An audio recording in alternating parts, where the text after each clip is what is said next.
YTN 라디오 이동의 일정면승부 4부 시작하겠습니다. 화요일 4부에서는 경제 이야기하는 시간인데요. 지난주에는 김경률 회계사와 함께했고요. 오늘은 진짜 경제 전문가를 모셨습니다. 정강석화 경제 이 코너 함께할 분 한국개발연구원 박종호 전문연구원 나왔습니다. 어서 오십시오. 예, 안녕하세요. 예, 오늘 첫 시간인데요. 네. 오늘 어떤 이야기 해주실 겁니까? 뭐가 좋을까 하다가 오늘은 지역균형 발전에 대해서 좀 얘기를 드려볼까 합니다. 지역균형 발전. 예, 서울에 사시는 분들은 경기 체감을 상대적으로 덜 하시는 것 같은데요. 사실 지금 지방에 거주하고 계신 분들은 경기가 크게 위축되어 있다라는 걸 절감하고 있는 상황인데요. 예. 그래서 오늘 이 부분에 대해서 좀 말씀드려볼까 합니다. 예. 저도 지방 출신인데. 네. 불만이 아주 많았어요, 지방에 있을 때는. 어느 쪽이시죠? 경북 안동인데. 아, 예. 예. 우리 흔히 서울공화국이라고 얘기하지 않습니까? 아, 예, 예. 뭐 경제, 교육 모든 게 서울에 집중돼 있다. 네, 그런 소리 많이 하시죠. 예. 특히 경제. 네. 예. 그래서 지방 균형 발전에 대해서 사실은 그동안 몇십 년 전부터 계속 이야기를 했었는데 잘 안 되는 것 같습니다. 어떻습니까? 뭐 사실 요즘 가시적인 성과를 이렇게 뚜렷하게 느끼고 있다라고 하시는 분들이 적은 것은 사실입니다. 그런데 이제 성과를 요즘 걱정하는 수준이 아니라요. 그동안 우리가 지방 경제의 주축돌 역할을 해왔던 여러 지역들 자체의 기반도 크게 위축되고 있는 상황이라서 오히려 이제 이 두 가지를 모두 걱정해야 될 상황이에요. 예. 대표적으로 그동안 한국 경제를 지탱해왔던 울산, 군산, 거제, 구미, 광주 이런 지역의 산업 거점이 많이 흔들리고 있는 상황이거든요. 예. 그러니까 지방 중에서도 방금 얘기해 주신 군산, 거제, 울산, 구미, 광주 여기는 나름 부자 동네라 그랬고 경제가 좋았었던 지역이었잖아요. 그렇죠. 그나마 좋았었죠. 예. 소위 말하는 좋은 일자리도 많았고. 네.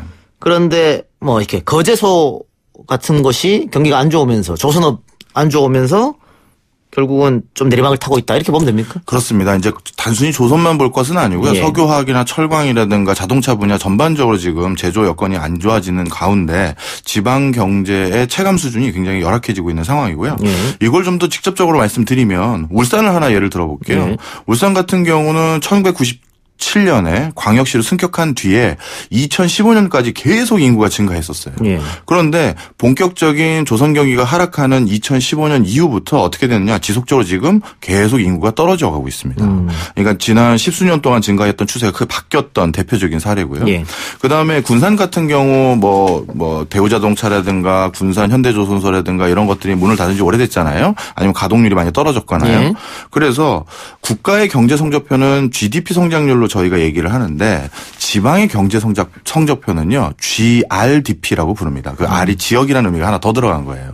근데 전북 같은 경우는 GRDP 성장률이 0% 수준대입니다. 그러니까 지금 성장 자체를 거의 못하고 있다. 이런 수준인 예. 거죠. 네. 그러면은 박사님 방금 말씀해 주신 것처럼 뭐 석유화학, 조선, 자동차 다 좋지 않은데 네. 그게 이게 전통적으로 우리 경제 중추적 역할을 했던 중화공업이 쇠퇴에 들어갔기 때문에 그런 건지 그러니까 3차, 4차 산업이 발전하면서 네. 그런 건지 아니면은 다른 요인이 있는 건지 어떻게 보세요?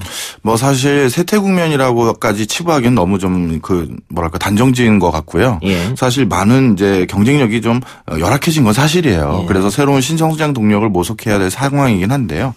뭐 그 정도로 봐야 될 것 같습니다. 예. 그러니까 석유화학, 조선, 자동차 업계가 침체해지면서 네. 그러니까 회사가 어려워지니까 노동자들도 사실은 뭐 구조조정도 많이 당하고요. 네.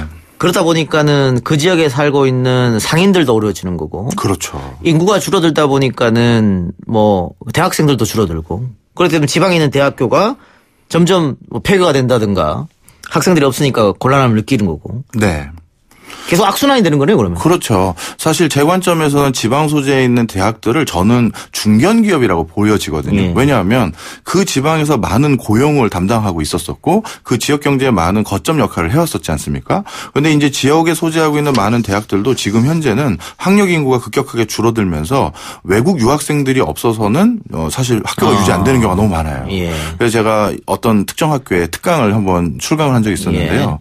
수강생의 40%가 외국인 유학생이더라고요. 그 학생들 없으면 학교가 운영이 안 된다고 할 정도입니다. 예. 점점 어려워진다 이렇게 볼 수도 있겠는데. 네.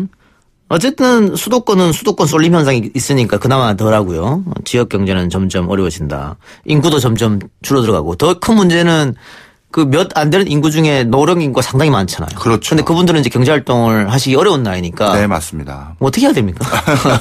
이 수도권 쏠림 현상이라는 것은 사실 우리나라만의 문제는 아니고 많은 국가들이 공통적으로 직면하고 있는 현상입니다. 그래서 우리 정부 역시도 지역 균형 발전이라는 어떤 슬로건 아래 지금 규제 자유 특구라든가 경제 자유 구역이라든가 산업 재해 지역이라든가 또는 예타 사업을 면제시켜 주는 등 다양한 지역 경제의 활로를 모색할 수 있는 대안들을 만들고 있는 상황이다. 이 정도로 말씀드릴 수 있을 것 같아요. 중앙 정부를 지방으로 내려보내는 작업도 그의 일환이죠. 그럼요. 예전에 그 참여정부 시절 때부터 저희가 공공기관을 지방으로 내려보냈던 이유가 그런 이유도 하나 있었습니다. 거기 내려가면서 인구도 조금 많게 하고 사실 많이 늘었죠. 또 지역 상가도 좀 발전시키고 이런 생각이었는데. 근데 방금 말씀해 주신 규제 자유 특구, 경제 자유 구역, 뭐 예타 면제 이런 거는 그 문재인 대통령이 당선되기 전에는 예를 들면 뭐 토목 사업이라든가 경기 부양책이라든가 좀 안 하겠다 하지 않았었나요? 뭐 사실 그 경기 상황이 좀 바뀌어가면서 그리고 산업적인 여건이 너무 급속도로 위축되면서 그 지역의 생태계, 산업적 생태계를 유지해줘야 된다라는 니즈가 더 강해지는 것 같아요. 그래서 이러한 특별한 어떤 뭐 지역별로 육성하는 책을 마련해주자라고 생각을 하신 것 같고요. 그다음에 규제자유 특구하고 경제자유 구역은 사실 토목공사라기보다는 그동안 그 산업 현장에서 하고자 하는 사업들이 여러 규제로 막혔던 것들을 통해서 좀 그걸 풀어주고 그걸로 활로를 모색해 라고 해서 좀 내용은 좀 다른 부분은 좀 있습니다.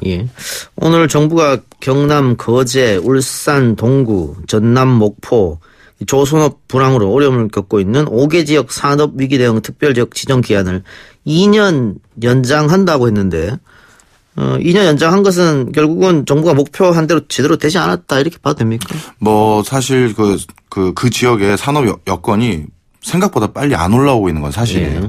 특히 조선 같은 경우 최근에 수주를 많이 했다라는 소식들을 많이 들으면서 많은 분들이 아니 요즘 수주 많이 했다는데 어떻게 된 거냐. 근데 조선업의 사이클이 수주는 했지만 계약하고 나서 돈 들어오려면 한 3년 이상 걸리잖아요. 그러니까 아직 그 지역에 있는 근로자들은 체감을 못하고 있는 게 하나 있고요. 그다음에 지금 수주한 선박의 그 가격들 있지 않습니까? 아파트처럼 예전에 우리가 선박 산업이 화랑이었을 때 수준에 비해서 절반도 안 되는 가격이에요. 그러니까 배값이 완전히 떨어진 상태죠. 그래서 많은 것들을 수주한다 하더라도 아직 지역 경제에 크게 기여할 수준까지는 안 올라왔다. 이 정도로 기억해 주시면 좋을 것 같습니다. 바로 그런 상황 속에서 아직은 산업 위기 대응 지역으로 더 연장을 할 필요가 있다라고 판단하고 해서 있습니다. 2년 연장. 네. 오늘 이 발표가 나서 오늘 주식시장에 조선업 관련 주가가 뛰었거든요. 네, 그렇습니다. 왜 그랬나 했는데. 그런데 방금 말씀하신 것처럼 뭐 작년에도 그 조선업 전 세계에서 1등했다 뭐 이런 얘기가 있던데 그럼 이게 회복되려면 3년 정도 기다려야 된다? 가시적인 수치상의 변화가 나오려면 한 3년 정도를 봐야 된다는 게 업계 전문가들의 의견입니다. 근데 지금까지 저희가 어려웠던 게 중국에서 저가 수주를 하면서 어려워졌지 않습니까? 네. 그런데 최근에 이게 평판을 들어보면 너무 배를 못 만든다 중국이. 그래서 결국은 역시 한국으로 다시 가야 된다. 이 선보업계에서 이런 얘기가 많다고 하던데 사실입니까? 사실 우리나라에서 그동안 수주받았던 것은 중국의 그 저가한 그 벌크선들은 아니고요. 굉장히 이제 뭐 고부가치 선박들을 많이 유치를 했었고요. 그다음에 중국의 벌크선 같은 것들도 그동안 그걸 유지했던 많은 선주들이 역시 그래도 배는 한국에 훨씬 더 잘 만든다라는 인식들을 더 많이 하는 게 있고요. 그런 변화들은 같이 있는 것 같습니다. 청취자 의견 좀 보겠습니다. 4867님께서 제조업이 정착하려면 물류 시스템을 구축해야 합니다. 서울에 물류 기지들이 집중화되어 있어서 제조 자체만 보면 정확한 판단이 어려울 수 있다고 봅니다. 이런 의견 주셨는데요. 사실 이제 물류만 가지고 제조업을 전부 살릴 수 있다라는 거는 좀 과한 설명이신 것 같고요. 지금 전반적으로 저희가 그 기술 중심에 그러니까 예전에 가격 경쟁력이나 저가 수주를 바탕으로 그 승부를 보는 것이 아니라 새로운 고부가치 산업으로 바뀌어가는 그 과도기에 있다라고 좀 봐주시면 좋을 것 같아요. 근데 각 지자체에서는 자신들의 지역으로 기업을 유치하려고 굉장히 애를 쓰잖아요. 그래서 뭐 일정 부분 세금도 면제해주고 땅 같은 것도 무상으로 몇십 년씩 임대해주고 하려고 하는데 그래도 지방으로 잘 안 가려고 하는 이유는 뭘까요? 기업들이 오히려 외국으로 나가지 지방은 안 가려고 그러더라고요. 사실 그거는 좀 자세히 들여다보시면 사실과 조금 다른 부분이 있는데요. 지방에 그나마 기업들이 가는 가장 큰 이유는 그 엄청난 세제 혜택 때문이에요. 그것 때문에 갑니까? 예, 예를 들어서 정확히 설명을 드리면 우리가 회사 하나를 이사한다라는 건 엄청난 돈이 들어요. 그렇겠죠. 거기 건물도 지어야 되고 이사 비용도 들고 거기에 이제 정주 여건도 만들어 줘야 되는 거죠. 그런데 지방에서 주는 세제 혜택 규모가요. 이사 비용을 다 감당하고도 몇 년만 지나면 오히려 더 큰 이익이 된다라고 판단이 됐었을 때는 많은 기업들이 다 지방으로 내려갔습니다. 근데 제가 이 부분에서 한 가지 좀 안타까운 것은요. 이미 그 지방에서 십수년 동안 그 지역 경제에 기여하면서 오랫동안 활동해 왔던 기업들이 있잖아요. 근데 그 기업들이 언제부턴가 이거는 전통 산업이니 미래지향적인 산업이 아니다라는 것으로 치부되면서 그런 산업들, 그런 기업들의 어려움은 뒤로 하고 신규 기업들을 유치하는 데 너무 많은 지방세를 사용하는 거예요. 그렇다면 사실 그 집토끼에 해당되는 분들은 어떻게 생활을 하라는 건지 그런 부분에 의구심이 좀 있습니다. 예. 1090님. 저도 고향이 안동입니다. 풍산 출생입니다. 했는데, 예, 저도 풍산이에요. 지금은 인천 거주 중이고, 안동에서 먹고 살기 힘들어서 인천으로 왔는데 잘 살고 있습니다. 그러니까 이렇게 젊은 분들이 지방에서 먹고 살 게 없기 때문에 자꾸 서울로 가는 거 아니겠어요? 네, 이것도 좀 설명을 드리면요. 많은 분들이 오해를 하고 계시는 게 하나 있는데, 고용이라는 게 무슨 공무원 시험이나 대기업처럼 공채를 바탕으로 해서 필기시험 면접을 보는 그런 채용 방식은 사실 극소수입니다. 대부분의 채용이라는 건 사실 암암리의 형태로 진행이 되죠. 예를 들어서 10명 데리고 일하는 중소기업 사장님이 한 명이 갑자기 그만뒀어요. 그럼 그 과정에서 무슨 필기시험을 보고 무슨 자소서를 하겠어요. 나머지 친구들에게 좋은 친구 있으면 데려와라. 이렇게 되는 거거든요. 자, 그런데 고용의 연속성이 사라지고 평생 직장이 사라지는 상황에서 내가 다음 잡을 또 얻으려면 그 네트워크 상황에서 날 노출시켜야 되는 겁니다. 즉, 저 시골에서 나라는 사람이 있는지 없는지 알지 못하는 상황을 유지하면 안 되는 거고요. 수도권이나 서울에 와서 어딘가에 일하고 있어야지만 그 다음 직업을 얻을 가능성이 더 높아지는 겁니다. 바로 이런 이유 때문에 많은 청년들이 바로 일자리를 찾아서 수도권으로 오고 있는 거죠. 그렇겠네요. 예. 자, 아까 우리가 산업 위기 대응 특별지역 지정에 대해서 얘기했는데, 네.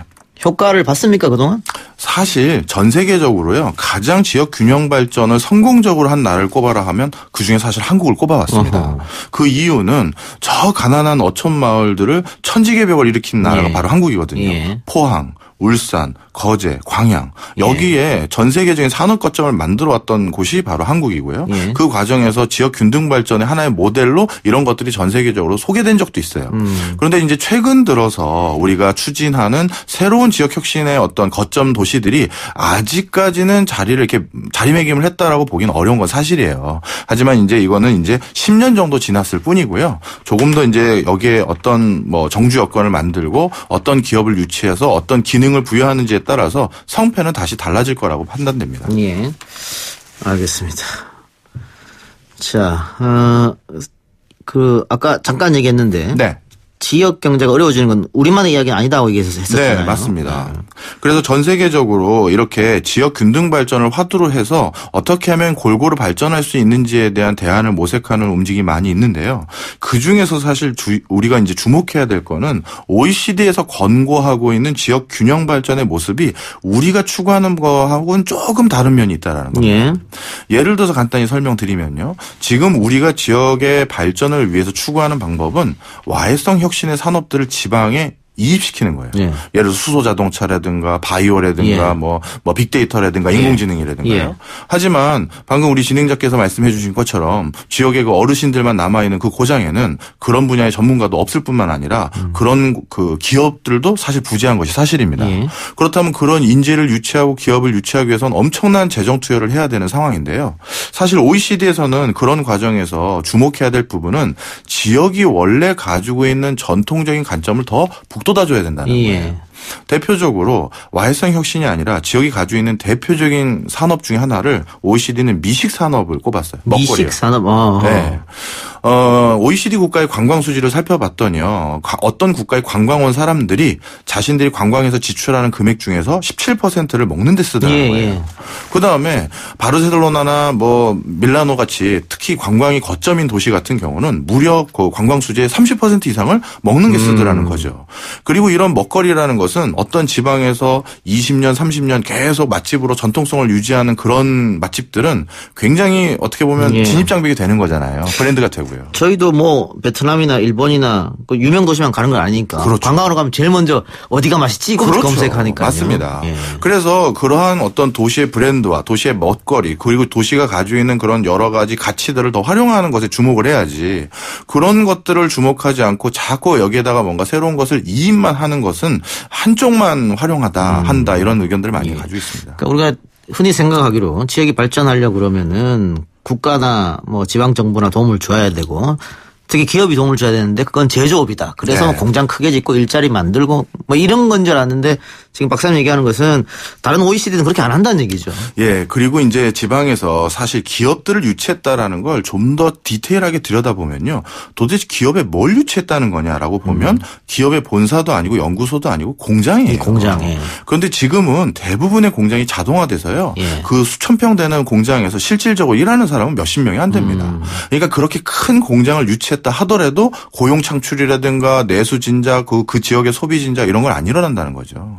그러니까 이제 방법을 좀 바꿀 때가 됐다라고 말씀드리고 싶어요. 예. 그러면 중앙정부와 지방정부가 여기에 대해서는 모델을 좀 적극해서 같이 협력해서 연구하고 활용할 필요가 있겠네요. 네. 뭐 지금 그렇다고 중앙정부에서 하고 있는 각 지역마다 신산업을 뭐랄까 육성하려는 전략이 무조건 나쁘다는 건 아니고요. 그런 전략도 필요하긴 하지만 그 지역에 오랫동안 정주하고 생활해 왔던 그 기존 기업들 또는 기존의 상권들 기존의 가게들 이런 가게들이 좀 더 번창할 수 있는 어떤 모델, 방법, 대안도 함께 모색할 필요가 있다. 이 말씀을 드리고 싶습니다. 예. 그러니까 외국에서 관광객들이 한국으로 오면 거의 대부분 서울만 찾는데 또 다른 관광 루트를 또 개발할 필요도 있고요. 그렇죠. 지역에 맛집이 있어도 가지 못하고 그렇죠. 그걸 알지 못하는 경우가 있는 거죠. 또 뭐 오면 항상 경복궁 이런 데만 들리는데 그게 아니고 지방에 정말 한국 전통 문화를 알릴 곳이 많이 있지 않습니까? 그럼요. 경주나 만동이나 이런 곳에 전주도 마찬가지고 그런 적을 좀 적극 활용해서 홍보할 필요도 있겠다. 네, 맞습니다. 사실 그래서 저는 마지막으로 이런 말씀을 좀 드리고 싶어요. 지역의 발전을 위해서 산토끼를 잡는 것도 중요합니다. 하지만 오랫동안 지역 발전에 기여해왔던 집토끼부터 먼저 신경 쓰는 것이 어떨까 이런 말씀을 드리고 싶습니다. 예, 박정호 KDI 전문연구원. 제가 지금까지 만든 박사들 중에서 가장 말을 잘하시는군요. 박사 타이틀 다신 분들이 말씀을 잘 못하시더라고요. 오늘 말씀 고맙습니다. 네, 감사합니다. 예, 4월 30일은 YTN 라디오 개국 11주년이 되는 날입니다. 그날은 우리 YTN 라디오 모든 진행자가 진행을 바꿔서 합니다. 프로그램은 그대로 있고요. 진행자만 바뀌는데 저도 그날 이동형의 뉴스 정면 승부가 아닌 다른 프로그램으로 옮겨서 진행을 하게 됩니다. 어디로 가게 될까요? 기대 많이 해주시고요. 매일 힌트를 하나씩 드리겠습니다. 오늘의 힌트는 정면 승부보다 말을 훨씬 덜하는 방송입니다. 날씨인가요? 날씨도 말을 많이 하는데 음악 방송일 것 같은 생각이 드네요. 예, 제가 어떻게 진행할지 여러분 관심 많이 가져주시고요. 우리 박정호 전문연구원하고는 여기서 해야 되겠습니다. 오늘 말씀 감사합니다. 예, 감사합니다.